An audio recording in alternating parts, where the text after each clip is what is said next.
You know, the number one excuse is I don't have enough time.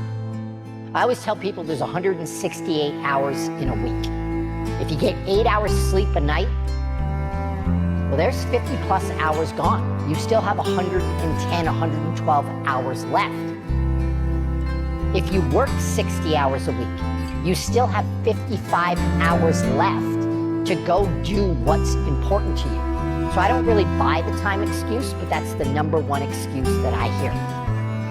It's time to get real. It's time to get raw. It's time to look ourselves in the mirror and come to the resolve that this version of ourselves is not going to carry us in the stretch.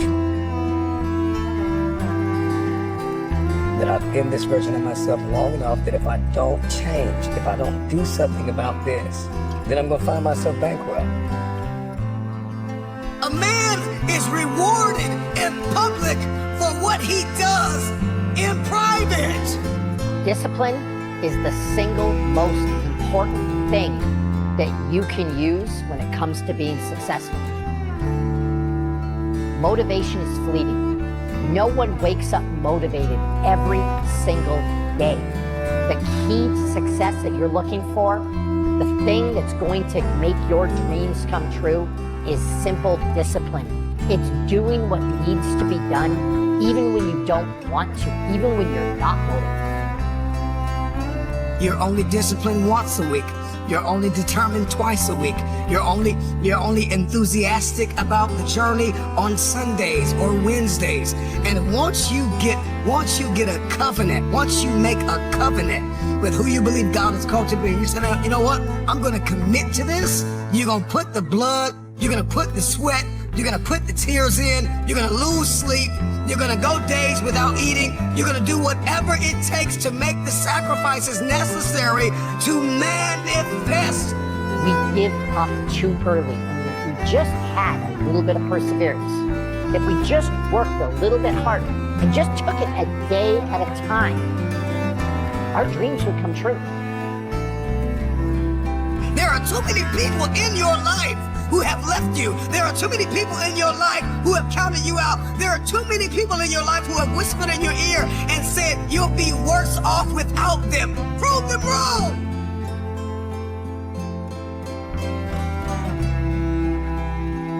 When I start off my day by investing in myself, I set the tone for the rest of my life, and everything else falls into place because I've set a precedent that I'm important, that I'm worth it, that I matter. So I tell people, invest in you first, and then you have the energy, the drive, the passion to just uplift everybody else in your circle. Physical is the easy part. See, the physical part, all you gotta do is show up. If you can show up, again, be all in, ask some questions. Maybe we'll add be willing to suffer a little bit into that mix. You will be okay. The psychological preparation, that's a different story. I always say the mind is primary, and I always say that a strong mind is a catalyst for change. When you see the best athletes in the world either perform really well or, on the other hand, completely bomb out, it's because of that muscle that lives between the ears. We only have so much real estate in our minds and our hearts. We only have so much bandwidth in our mental capacity.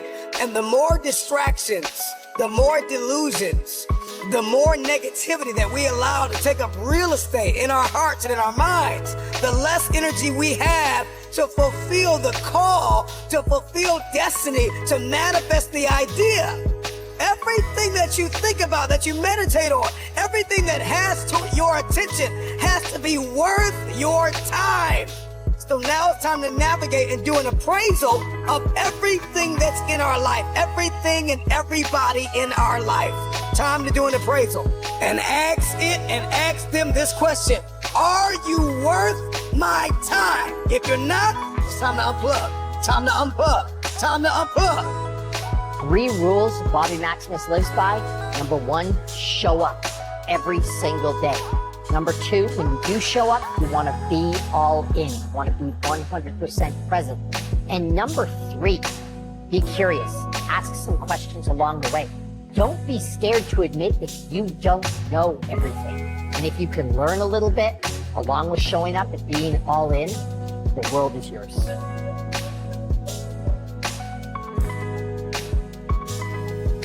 If you want to be good at something, if you want to transform your body, you've got to spend 130 quality hours.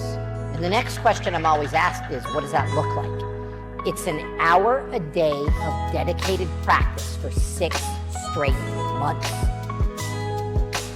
If you want something, if you want to be good at something, you want to accomplish something, you've got to put in the time. And the minimum amount of time that you can put in is an hour a day of dedicated practice for 6 straight months. If you want to be good at something, you've got to do it every day. Like we look at people like LeBron James. Why is he good at basketball? Because he does it every day. You look at Wayne Gretzky in hockey. Why was Wayne so good in hockey, arguably the greatest of all time?